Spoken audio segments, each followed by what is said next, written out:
to another episode of the SD4L show. I'm Justin Thind. I'm here with my co-host Matt Sheehan. Let's go. Matt, looks like you are excited and fired up. How are you doing today? Is that all up front? The day ends in Y, so you know we're coming in with high vibes right now. I got my sparkling water in a pink can I will be sipping on during the show because I'm feeling extra pretty today, Justin. So yeah, things are going good over here. Yeah, hey, love the hat, love the fit. Thank you. You know what? I'm trying to channel in my inner golf season right here, going with the Puma golf hat. Justin, but the people really want to know, how are you doing over there? Are you doing okay over there? Everything good? Matt, the Nick Sirianni trajectory hasn't gone the way I'd hoped. Oh God! Well, there was minor hope in the road today with the Vic Fangio stuff. So taking it day by day, not getting too high, not getting too low. Just the best you can do when your team is lowly and undefeated and defeated and out of the playoffs and eliminated. Yeah, so that was a deep sigh I heard in the middle of that sentence. That was a sigh for help. 70 points from Embiid though, so that's good fool's gold until playoff elimination. Hey, look at that. There we go. Speaking of helping others, we're going to help the Michigan State fan base today because, Justin, right now in the calendar, we're in a little bit of not just a lull, but a good time to press pause and look at what the roster is right now in front of us for this football team. We are a little behind a busy transfer portal window. Yes, of course, things can still happen, but the bulk of it has wrapped up. And then we're going to be ahead of the winter conditioning, the spring ball. So right now we're pressing pause, and we're going to be looking at a few positions at the depth chart right now. Right. Justin, I think we should start with a pretty recent position that saw a new face get entered into it. Luke Newman, FCS All-American transfer from Holy Cross, 6'4", 305 pounds. Now, he played a whole lot of left tackle, actually exclusively left tackle last year for the Crusaders. But JT, is this guy even a tackle? Because I've read some pieces, whether 24/7 Sports or Spartans Illustrated, he seems to think he's an interior offensive lineman for FBS teams like Michigan State is. So let's start talking offensive line, baby. Let's go. Yeah, the former Bloomfield Hills Brother Rice product is projected to play left guard for Michigan State. You are right. Played exclusively left tackle for Holy Cross. And the last time we talked about him, I alluded to him being in that left tackle battle with kind of Brandon Baldwin and Stanton Ramel and those guys. But as you've said, his quotes and what he's given and what he's alluded to us and to others, it does seem like left guard is going to be the spot for him.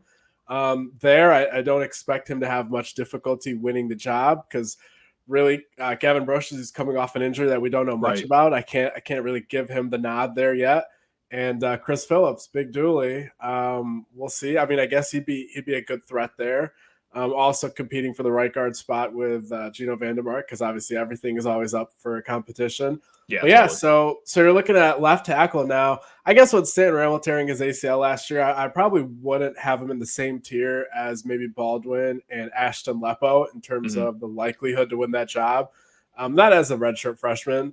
Probably down the road, he can probably pull away even if one of these other guys win the job temporarily. Like if an Ashton Lepo wins this job, that doesn't necessarily mean he'll have it the next 3-4 years. But I do think that that's probably the way that the left tackle spot is probably leaning.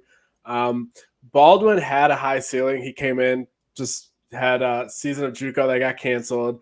Before that, he just started playing football again in his senior year of high school. So really, really raw. And Coach Cap kind of developed him into a serviceable Big Ten offensive lineman pretty early in his career, probably a year or two earlier than he was ever supposed to get to this level. So I can't count him out just yet. But if he does not take another big leap, I would probably say that Ashton Lepo is who I would go with personally without having seen how any of them are going to do in spring camp and then fall camp. But yeah, that's kind of your left tackle situation. Then Luke Newman at left guard. Center, that's probably Tanner Miller's spot, even though he played mostly right guard and some center at Oregon State. Dallas Fincher probably the backup there. Cole Dellinger probably also in the mix with Fincher for who can kind of snag that second team. Sure. And then right guard should be Gino Vandermark, maybe Big Dooley if he can pry that from him. And then right tackle Ethan Boyd. So I think across the board you're looking at upgrade at right tackle with Ethan Boyd. I don't know why he wasn't playing more of a Spencer Brown last year. Right with you. Yeah. Left tackle. I mean, Brandon Baldwin was playing a lot of the snaps there anyway to begin with. So If it's him, you kind of know what you're getting. If Ashton Lepa ends up being better than him, then you're looking at a potential upgrade there. Mm-hmm. Center, I think Samak was a good run blocker, but some pass blocking kind of was shaky at times. So you're looking at Tanner Miller at the end of the day was AP midseason All-American second team. He's Pac-12 All-American second team. So I would say he's an upgrade there. So you upgraded at right tackle for sure, at center for sure, I would say, talking about it in this manner. Right guard, I'm assuming Gino Vandermark's not going to get any worse if he wins the job. So you're probably same or better there, same or better at left tackle. Left guard, I would say it comes down to how Luke Newman plays, but Duplain shaky at times, not kind of the progression that you would have liked to have seen, given how good he was early in his career. But at the end of the day, I don't think the offensive line is going to be leaps and bounds better, but I also think that it should be serviceable at worst. And ideally, you're thinking that you're upgrading at the coach spot. So you should be able to have an above-average offensive line, but I wouldn't expect them to be competing for a Joe Moore award just yet. That's a good way to put it. Yeah, we're not going to say that this is like a top 3 unit in the conference. And by all means, guys, like if any of the offensive linemen are listening to this, and I'm sure they all listen together, the offensive line room, please prove us wrong. I don't think it'll be top 3 in the conference, but it's going to be. I know the bar was set kind of low last year. They were the worst in yards per carry rushing. It's going to be better than it was last year, right? Because here's the thing. Once bitten, twice shy, right? Is that the figure of speech? Because I was never heard the figure of speech you just said. That's fine. I may have just come up with that. Who knows? I don't even know if I'm using it correctly, but we're going to go for it. Last offseason, JT, I was feeling pretty good about the offensive line. I was saying a lot of the same things I'm saying right now. That it did not go that way necessarily last year. Sure, there are a lot of other outside factors that happened. It wasn't just all entirely the offensive line's fault. But, man, here I am coming back, and I'm pointing at a lot of the same things. Hey, you know what? Luke Newman, that's a guy with a lot of college experience. Tanner Miller, that's got a guy with a lot of college experience right there.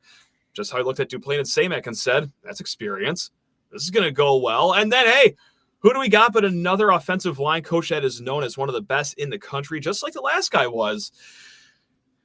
But here I am, JT. I'm sipping the Kool-Aid. But, like, am I in the right this time? Of course, only time will tell this. There's no way to find out an answer as we are recording on January 24th. But, man, I'm getting optimistic about this offensive line.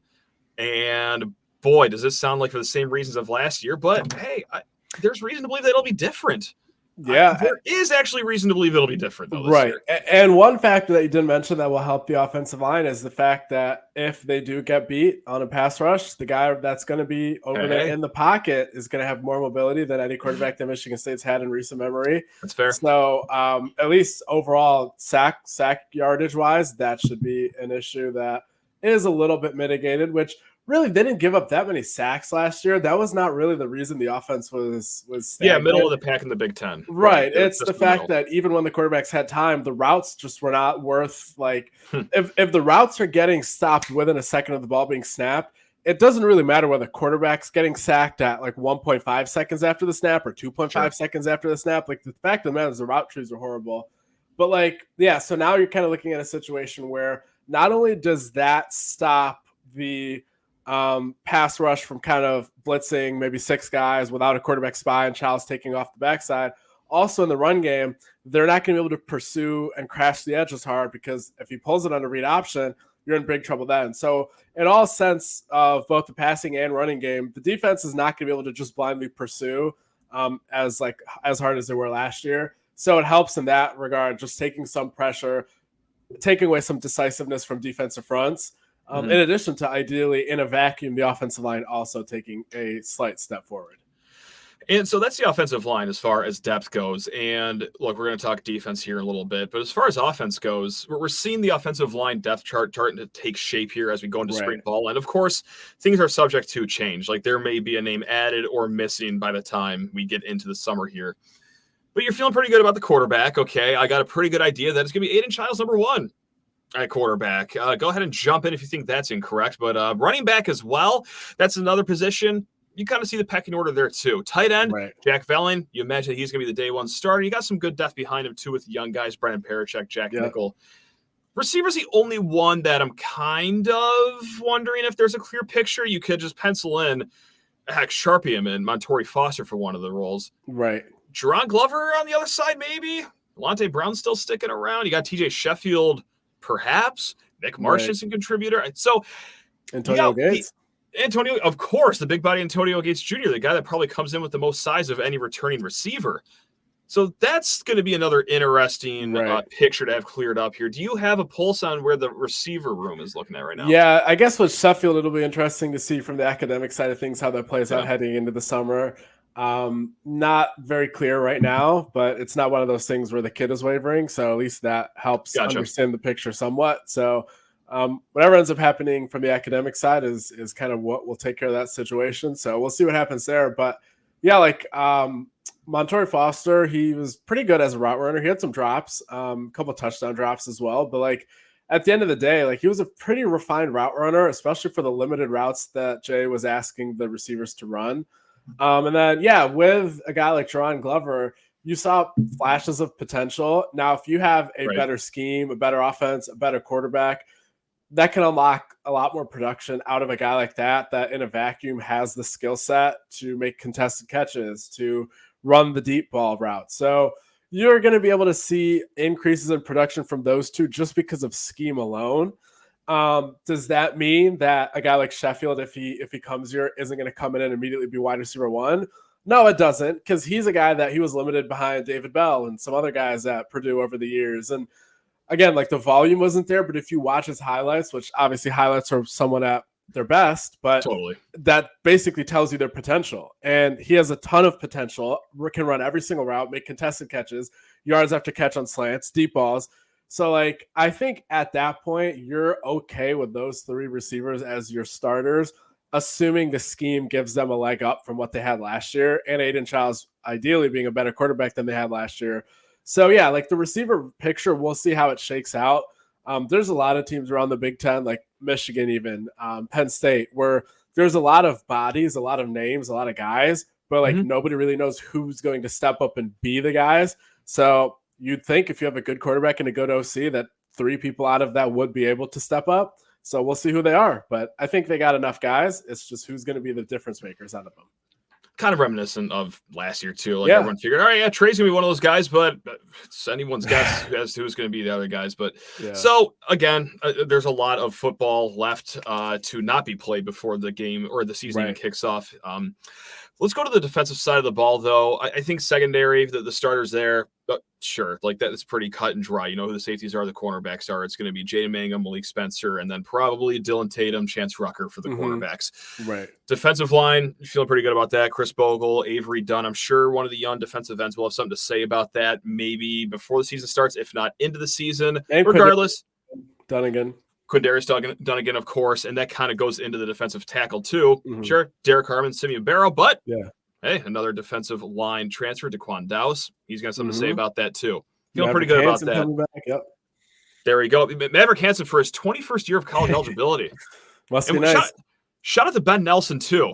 Former walk-on offensive lineman. He got a little bit of run at defensive tackle last year. Let's shout everyone out. Let's get nuts, man. And then the only defensive tackle recruit of the Mel Tucker, Alex Van Sumeren, also coming back from an ACL there. I know, man. So that's kind of where things stack up with the defensive line. So I guess the only mystery, I guess is what I'll call it, with air quotes around mystery, is linebacker. And that makes it a little hard, too, because there are going to be some formations out there that just have two linebackers with, we'll call it, Cat Halliday, Jordan Hall, and then Angelo Gross playing nickel. Or you have Wayne Matthews playing the nickel. So kind of difficult to talk about like what the depth looks like there. But let's say that, okay, kickoff against the Owls, Florida Atlantic takes the field. It's a three-linebacker set, traditional three-linebacker set. Who do you think's trotting out there at what position then, JT? I think you're going to have, if it's a three-linebacker set, you're probably going to have one of Jordan Turner or Cal Halliday in the middle. Both of those guys are very limited in pass coverage. Both of those guys are pretty skilled in the run game. Yeah. You're looking at Jordan Hall as one of the guys next to him. And then on the other side, you're looking at Wayne Matthews, I believe. He's the best coverage guy out of everyone for sure that we've just named. If you're looking at a two linebacker set, so ideally it's going to be a pass down because you're subbing out the Mike for, well, it doesn't necessarily have to be a Mike, but in this case, I would say it should be. But yeah, so then I would take Cal or Jordan Turner off and bring in that nickel, maybe a Charles Brantley. And then I'd keep Wayne Matthews as one of the two linebackers there, and Jordan Hall as the other one. So that's kind of how I think that it will shape up there. Hall, out of necessity, was in coverage a lot, and he didn't necessarily look too bad. But like, I think that gave people an inflated sense of confidence in his ability to be a coverage guy. I think he's definitely his bread's gonna be buttered in between the tackles. And that's why it's very important to get a guy like Wayne Matthews, because he's very good in coverage, and the existing linebacker room did not really possess that skill set, even though Jordan Hall did the best that he could, because you don't want Cal Halliday covering guys in space if you ideally can help it, and you have the portal and you can do stuff like that to bolster the roster. Good run stopper, though. We'll tip our cap. Yeah, for sure. Definitely and it's not lost with me either that we didn't bring up Darius Snow. I just don't know what Darius Snow would do to get back. Obviously, it was a struggle to get back on the field last year. He was not 100%. Who knows if he ever will be 100%, but maybe it's a thing where, hey, even at 85%, Darius Snow can still be one of the guys off the bench when you do need a nickel like that. Because I know he did profile as a linebacker last year, but this is a guy that is a pretty good athlete, so can stick with some guys. Yeah, definitely. I just didn't mention him, and probably won't mention him until after we hear that like he's doing really well, or that he's, because I don't want to put unnecessary pressure on him. Totally. Where like, let's say like, right now he's kind of questioning like, all right, let's see like how I do, let's see how my speed is and how I'm in practice, and meanwhile we're over here telling everyone to get excited about Darius Snow, and he's probably like, oh, that's kind of unfair. So we'll kind of see what the early returns are, and then we can go from there after spring camp and stuff. No, that's smart. Yeah, I can't have Darius Snow over there with his knee feeling like a box of crushed up saltine crackers, being like, what? They just guaranteed a second team All Big Ten season from me. Like, excuse me, I was trying to play without a brace here. Finally, that's it. But so wishing him the best in his recovery, and then we will go from there. Totally. Yes, totally. Punter, kicker, that's pretty cut and dry, right? I mean, that's pretty easy. I think it's a pretty clear picture of what we got right now. And I'll say for a third time, things will change. Yes, hey, now let's get into recruiting. That's what I'm talking about. Let's go. Martin Connington, I believe the number 4 kicker number 6 kicker in the country by 24/7 Sports. Top 10. Yes, exactly. So loved his quote, Matt. Absolutely electric quote. Basically went out there and cited how NFL kickers most of the season are kicking in bad weather and on grass. And then the next quote was, at Michigan State, the weather on the grass will prepare me for the next level. The most anti-running from the grind sentiment, literally getting it out of the mud. And just absolutely phenomenal vibes from Martin Connington, 2024 kicker out of Idaho, formerly committed to Oregon State until his official visit to MSU this past weekend. I love it. He probably visited when it was like 35 degrees, 50-mile-an-hour winds, a little bit of precipitation out there, and he's probably saying, too beautiful out here. This is. I hope it's even worse when I finally get to kick here in East Lansing. No, this kid, if it was up to him, would find a college in northern Nunavut, Canada, and start banging the ball up there. But yeah, man, this kid, just like you said, sprinting into the grind, just running into the wood chipper. So yeah. Never thought of an attitude with a kicker. Yeah, that's never even crossed my mind. But I like the cut of this guy's jib here. Yeah, that's what I'm talking about. This guy's got an edge to him. I love it. You know that tweet that it's viral? I don't know who tweeted it years ago, but he said, "I just asked my landlord to increase rent because I don't like running from the grind." That's Martin Connington as a recruiting quote giver, as a recruit. So he'll never take a dime of NIL. He'll just. Yeah. He's probably not even going to practice any kicks like in dry conditions. Like he'll probably bring a Dasani water bottle, pour it out like right around where his plant foot's going to be. Just kick all his kicks that way. He's like the anti-Brock Purdy, whereas like Brock Purdy, someone spills a Powerade in like the corner of the field before the game, he's having an off night. This is the anti-Brock Purdy here. Just all the elements, give it to him.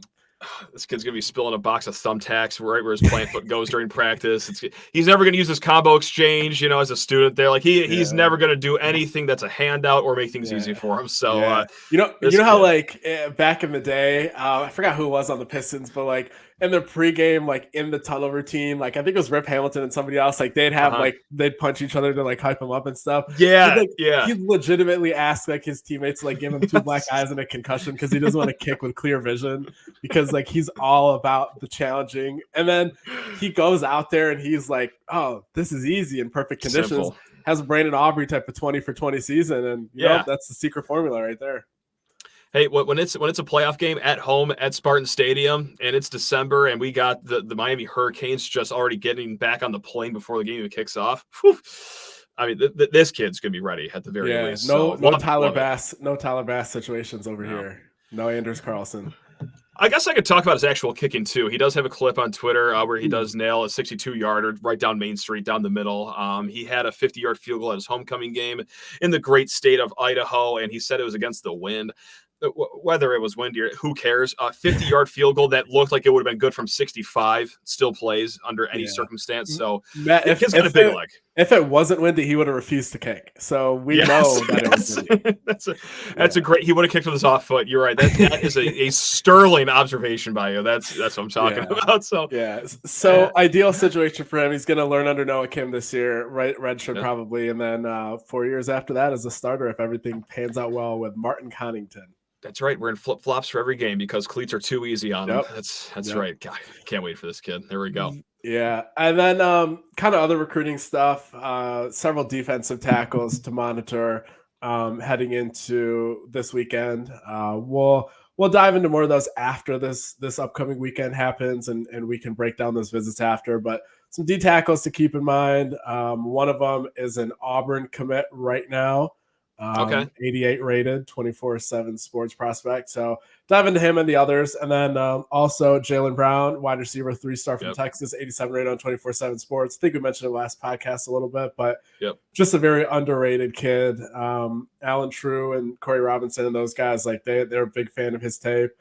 I went ahead and posted 3 clips from his tape. Only saw the first 3 minutes, but it's one of those things where it's like a 10-play kind of player, or the previous head coach that we covered here at Michigan State, I believe he had a phrase, five play player, something like that. But yeah, you saw right away he has speed, he has yards after catch ability, also has possession catch ability, can go ahead and have quick releases. So very good receiver there. All of us at 24/7 like him. So he's also visiting this upcoming weekend. So that's kind of their focus heading into February signing day. A lot of DTs that they need because the last coaching staff kind of just completely abandoned the idea of recruiting interior defensive tackles. Forgot about it. Hey, I'm very forgetful too. Like I just lost my wallet last week, actually. So I'm not one to make fun of people that are forgetful, but sometimes you just forget about a position on the football field. But losing your wallet is not going to give up 3rd and 2 runs in 2025, Matt. That doesn't have the consequences that are nearly as grave as the last coaching staff's recruiting.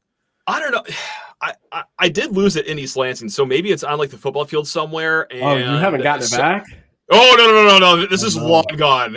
There's never been a wallet more gone in the history of wallets. But maybe it's on Spartan Stadium's turf and someone's going to slip on it on 3rd and 2. And that's not good. How they got to stop. No, it's not good whatsoever. How has it not been returned?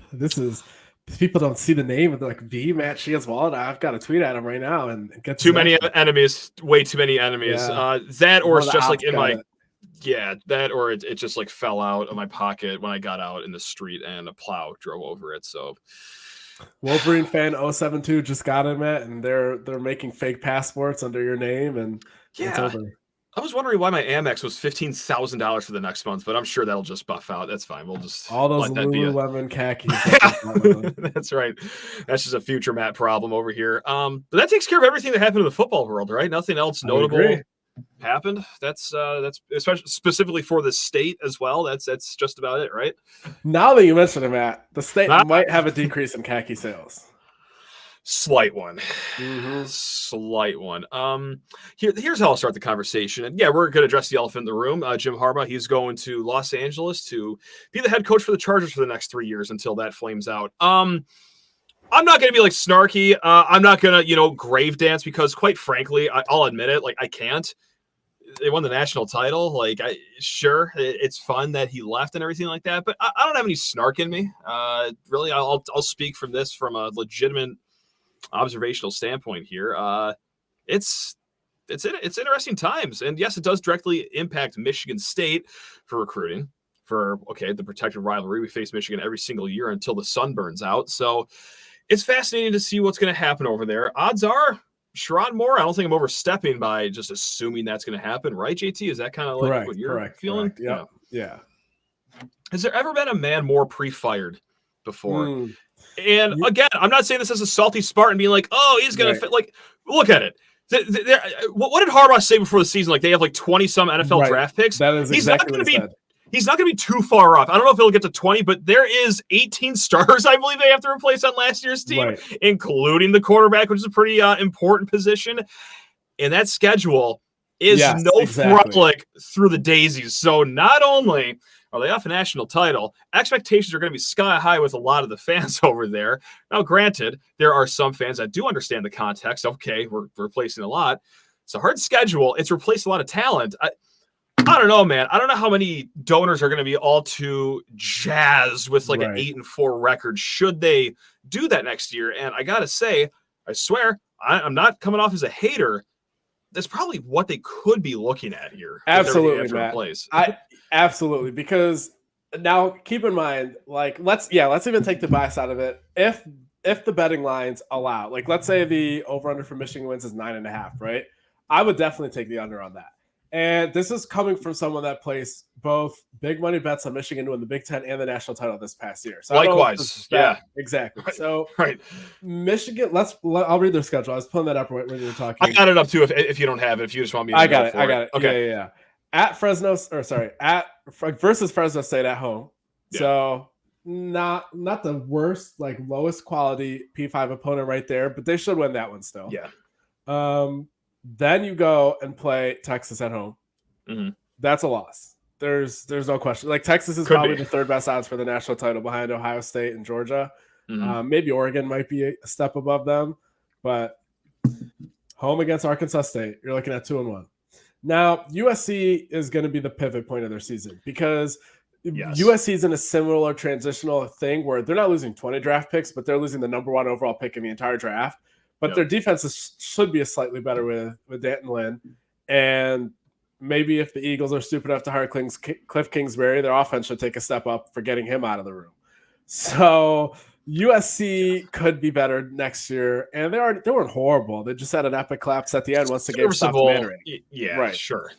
Then you're looking at a Minnesota team that's not going to be too good. And Joe Rossi's departure doesn't help that. So, like, you're at 3-2 here if you give them the USC win, or sorry, if you give them the USC loss, but 4-1 if you give them the win over there. Then you play at Washington, and I was ready to write Washington fully off after Kalen DeBoer left, but Jed Fish was probably like the ideal biggest hire for them, and they kept Will Rogers, who I'm not a huge fan of, but like basically they're not going to go like 4-8. They might go 7-5 over there in Seattle, but like they have a pulse. They're gonna beat Illinois. Then Michigan State. It's January 24th, Matt. It's January 24th. If I had to put money on one side or the other, and I think you go. I think you know where I'm going there. I'm not putting it on Michigan. I am feeling really good about Michigan State's offseason. Yeah. I'm feeling good about how things are headed for Michigan. I just don't think the elevators of up and down are meeting quite yet. I think it's going to take 2 years, if not 3, for Jonathan Smith. But hey, you know what? I got a bold take. You ready for this one? There's no way this backfires. I don't think it'll be a 49-point loss. Matt, I will go ahead and say that here on January 24th, 2024. Michigan State will beat Michigan this year. That's my prediction. It's not a guarantee, but it's a prediction. Sure. And predictions can be wrong, but I don't think this one might be. So there we go. Now it depends. Like if Michigan's going to go 11-1 or 10-2, then probably not. But this is under the scope of the discussion that Michigan's going to have a down year, 8-4, because they're replacing 8 guys. Can Jonathan Smith and New York beat an 8-4 Michigan team? I think so. Can it beat a 10-2 Michigan team? Probably not. So it all is under that same tone of conversation. Then you're looking at Indiana, home against Northwestern, at Ohio State. They are lucky that you missed the Oregon game too. There you go. Well. Yeah, that's true. That's a big one. Yeah, that's what I was gonna say. They're definitely losing Oregon. They're definitely losing Ohio State. They're definitely losing to Texas. There's 3 guaranteed losses right there. If they win one of those games, then Sherrone Moore should like be in contention for like Coach of the Year in the Big Ten. Oh, so sure, yeah. So they're a 9-3 team as a ceiling for me. So if they lose to Michigan State, that's 8-4. If they lose to USC, that's 8-4. If they lose to both of those, that's 7-5. So It's tough for sure. My point was I feel bad for Sharon Moore, other than the fact that I kind of don't feel bad for him because kind of rubs me the wrong way. But I don't know. So if he didn't rub me the wrong way and he didn't coach an institution that was very entitled, I would have felt bad for him, I guess is my point. I just go through the schedule. I can't believe they have 10 home games next year. Like that, that's crazy.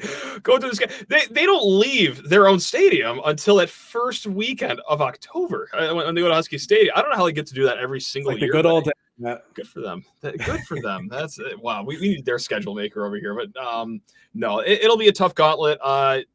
Yeah. Am I predicting 8-4? I could just see it happening. My prediction is probably 9-3. But yeah, that's my prediction is 9-3. But if they go 8-4, then one of their 4 losses will be to Michigan State. But 9-3 off a national title year, like, are they going to be patient enough for that? Are they just going to go, hey, Brian Kelly, we're going to throw a bag of money at you, come back? So I don't know. That's why I say it really is interesting because it's hard to be a fortune teller here, but like if he goes 9-3, I don't think you'll be hearing any like jokes or roasting from my end. So like I think it'd be okay for him to go 9-3. I think the fans, just because they just won a national title, will probably be okay with it, just because they kind of are like, all right, we can have one down year, but if that second year is not a step up from 9-3, then I think maybe that dialogue and that conversation would start. It all matters what the important fans, the donors, have to say about that and how much context they appreciate. So, yeah, that's all I got to say about the Harbaugh thing. I mean, other than what I tweeted, like, look, he's lived the American dream. He cheated to get the ultimate goal of a national championship, and then he got out of Dodge before any hammers drop.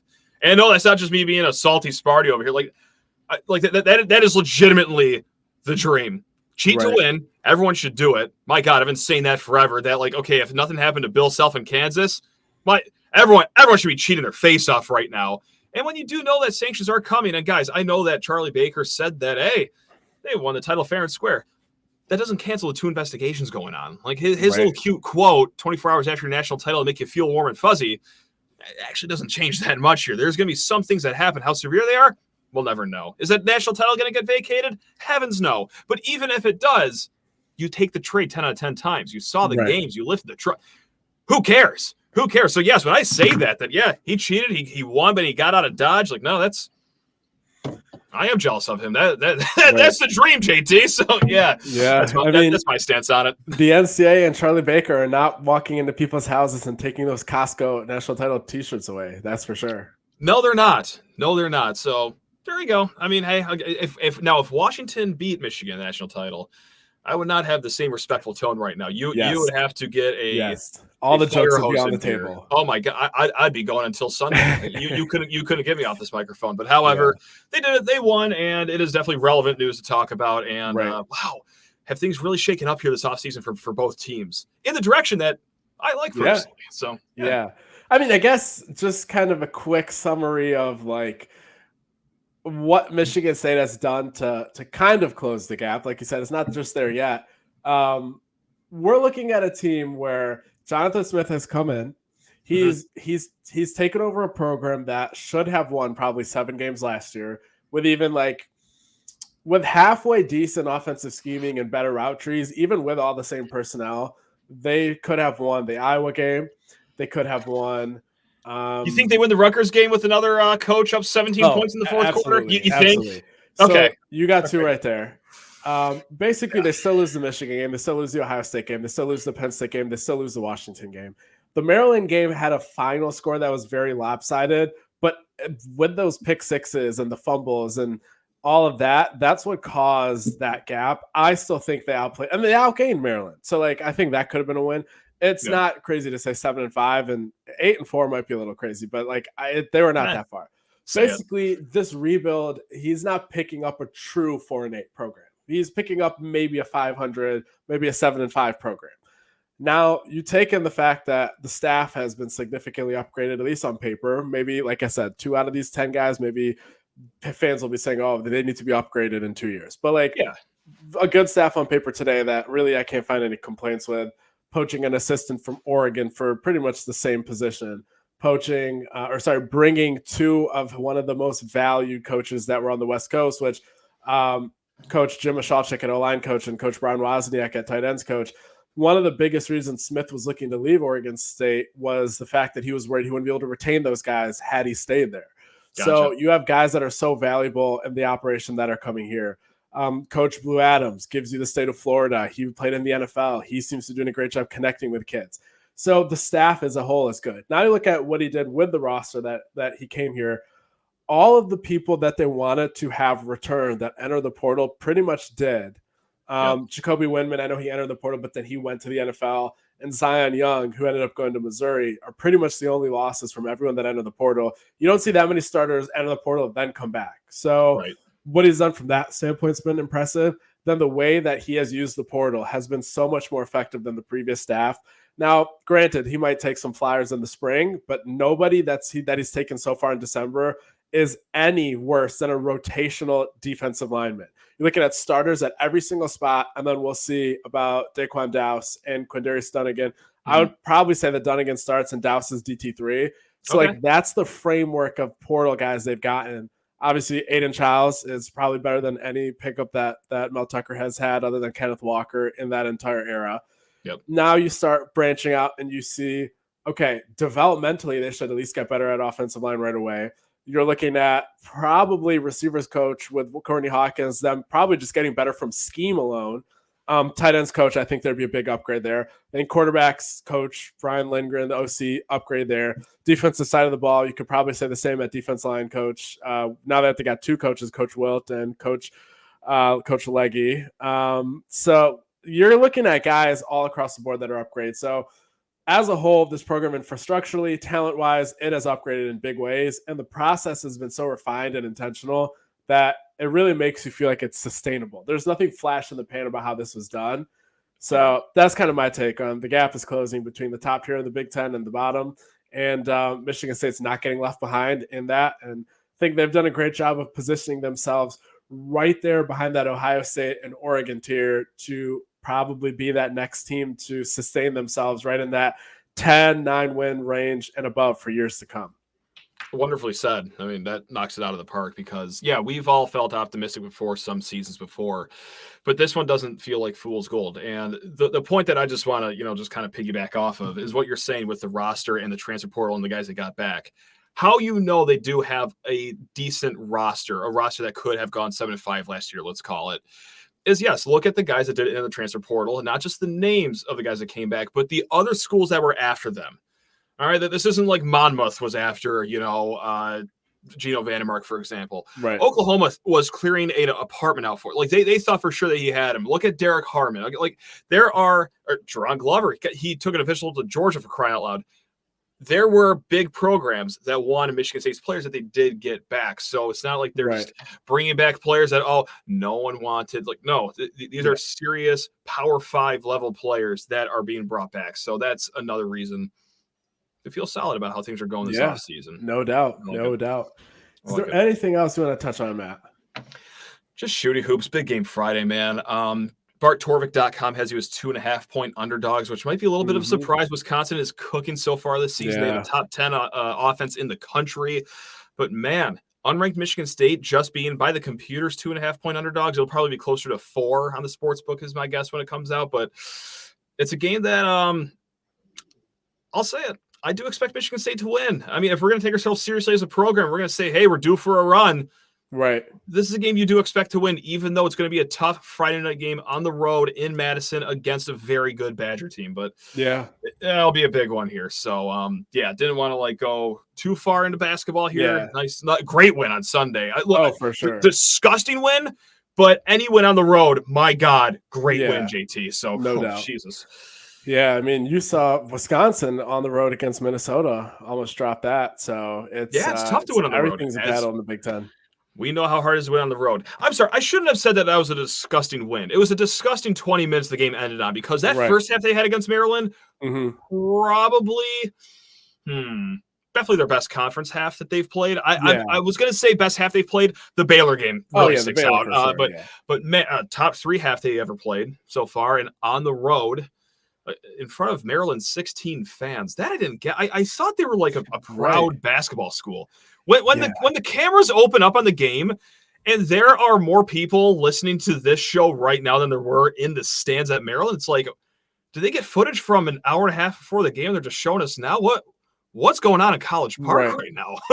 Yeah. That shocked me on Sunday. And they have like 2 road losses in the last 2 years or 2 home losses in like 2 years or something like that. Wow. That's crazy too. They usually have a good home court. Like, I remember when Cassius Winston in 2019, the game where he hit the half-court shot, like, that place was rocking.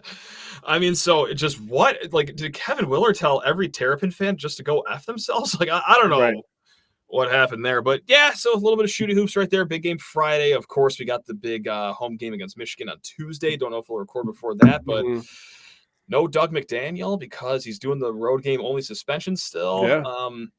They did not look good against Purdue without him.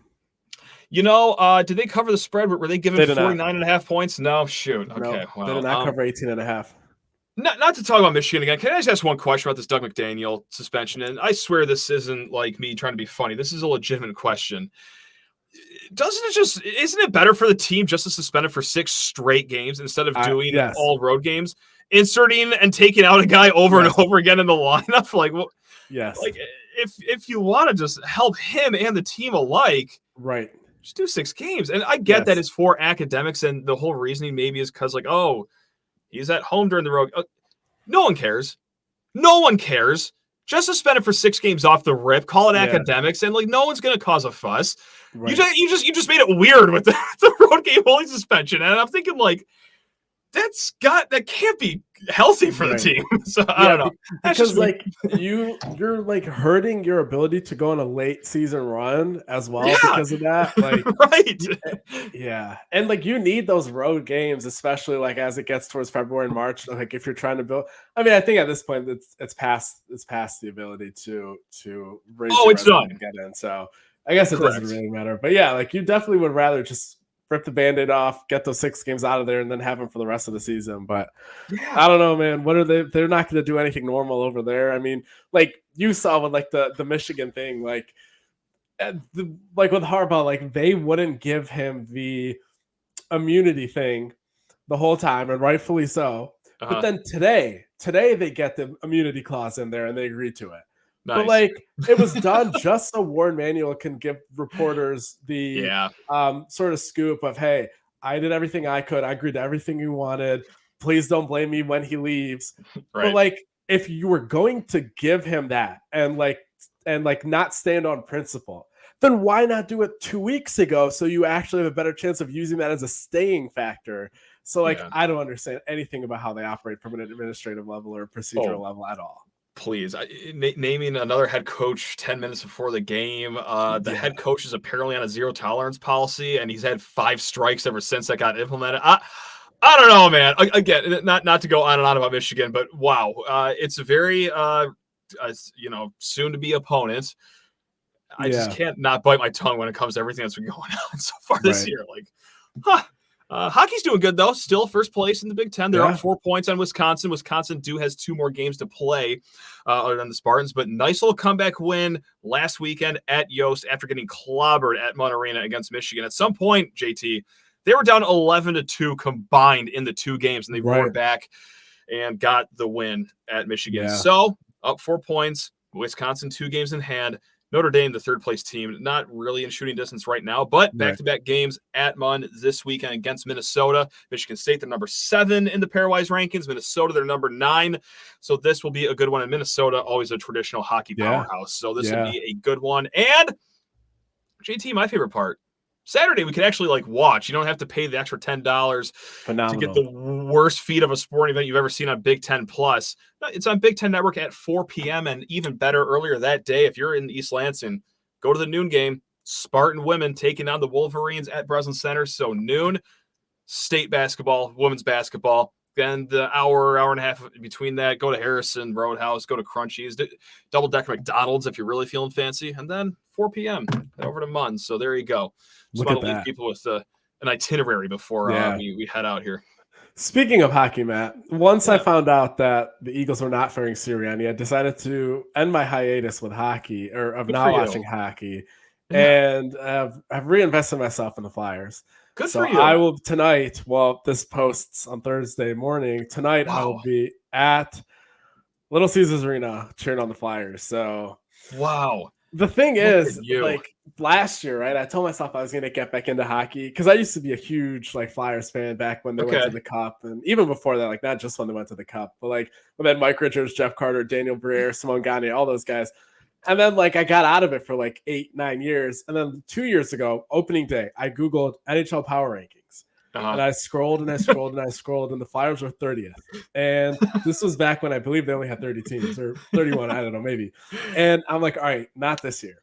So the beginning of this year, same thing. I scroll the power rankings, and I'm like scrolling and scrolling, and they're second to last. And I'm like, well, not this year either. Then I checked the standings like a month ago, and they're like in playoff position. I'm like, let's give this another week or so. There we go. And there they are in playoff position still. And I'm like, all right, that's it. Let's see what happens with the Eagles playoffs. And after that, I might have to get back into this. So that is what I did.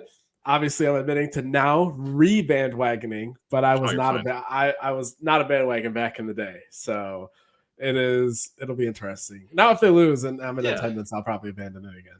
You're just a born again Flyer fan, so it's better than a bandwagon.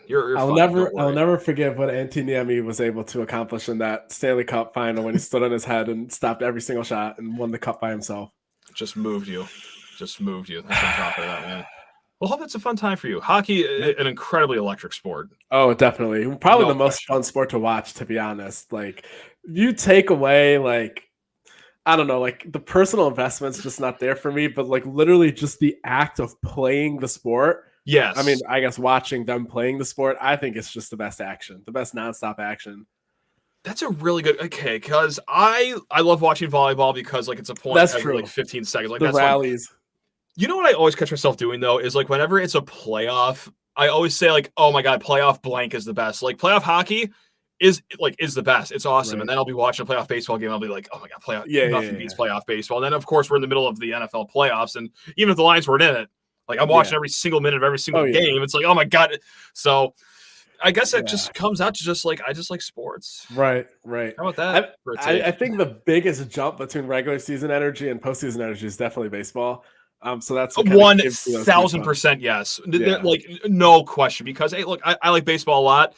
I'll be the first to say incredibly boring and incredibly long season. There's no reason it should be 162 games. Yeah. But man, baseball in October, that is the sport at its purest form right there. So God, I love it. Well, Matt, good luck to your Lions this weekend. Okay. I had been predicting that the Lions would go to the Super Bowl if they beat the Rams all along. And I had been, as you know, I have been slandering the 49ers every chance I get. Really, the only reason I got into sports media was years ago was so that one day I'd have a podcast where I could talk bad about Kyle Shanahan's offenses. Perfect. So the long game has panned out. So now here we are. We'll see what happens. As I had been saying, I said Lions will lose to the Ravens in the Super Bowl. I finally placed that as a bet. $125 to pay, I believe, $1,100 in profit. Bang. So I put my money where my mouth is, not just saying this stuff to appease you guys on this show here. So we'll see what happens. But I have the Lions moving on and losing to the Ravens in the Super Bowl, unfortunately. But hey, the NFC title banner flies forever. So at least get that out of it. If you don't think I'm not buying $500 worth of NFC Championship merch, you're out of your gourd. If you don't think I'm going to milk that, even if we lose by like 80 points in the Super Bowl, like they win Sunday, try wiping a smile off my face for the next few months. No shot. I'm so scared though. All right. On that note, I got to go drive across the country and take a sledgehammer to Deebo Samuel's shoulder. Yes, we stopped recording, right? That's not on air. That's not. I don't know if we ever started. Are we live? Okay, yeah. This is a whole dress rehearsal. Yeah. Good. All right. In 3, 2, and Luke Newman. Excellent. No, I'm kidding. I'm not going to do that to Deebo Samuel. I would never. Yeah, I mean, I would clear my name. He had a lot to say during the offseason podcast, the B-tier podcast that he went on all over the country. He was right about James Bradbury being trash, but like, couldn't have been saying that last offseason because he didn't get open on him a single time. Whatever. Whom's amongst us hasn't made that error before. Yeah. Oh, well, Matt, always good talking to you. Appreciate everyone that was listening, and make sure you like, comment, and subscribe, and we will be back next week. And appreciate everyone for tuning in. And that was this week's episode of the SD4L Show. See you, everyone. You guys are the best. Go green.